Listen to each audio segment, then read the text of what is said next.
আজকে দিদি এসছে, চলুন দিদির সঙ্গে বাগানে যাওয়া যাক।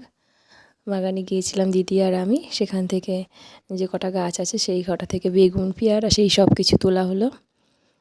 আর সঙ্গে তো রয়েইছে গল্প, অনেক দিন পরে এলে একসঙ্গে কথা বলতে খুব ভালো লাগে, সেই ছোটোবেলার বন্ধুত্ব তো দিদিদের সঙ্গে।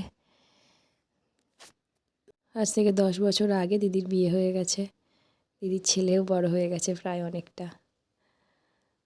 বেগুনগুলো হয়েছে, এগুলো সব কচি বেগুন, তো এগুলো দেখতেও ভালো লাগে আর তুলতেও ভালো লাগে। পেঁপে হয়েছে গাছে, অনেকগুলোই হয়ে রয়েছে, বড় হলে সব পেরে নিয়ে যাওয়া হবে। এগুলো খাওয়াই হয়। একাদশী করে করে জীবন চলে যায়। আসিস না, চল না, ওটা তলায় একটা একা একা বাঁচাতে কি কোনো মূল্য আছে বলুন তো? যদি সবাই মিলে একসঙ্গে যদি না বাঁচা যায়, সেই জীবনে কালকের পড়ায়নি না, সকালবেলা আসতে বলেছি, নিজের নিজের বিকেল বেলা আবার আসবে। কি সত্যিই কোনো মূল্য আছে? ওই হচ্ছে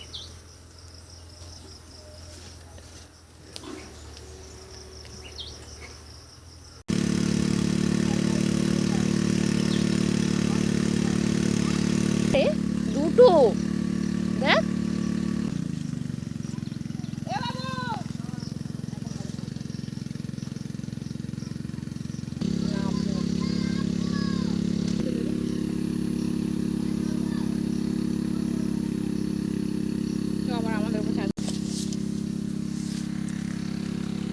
আর যাবি ওদিকে? এই বেগুন এখানটা দেখে না, এই গাছটা আছে কিনা।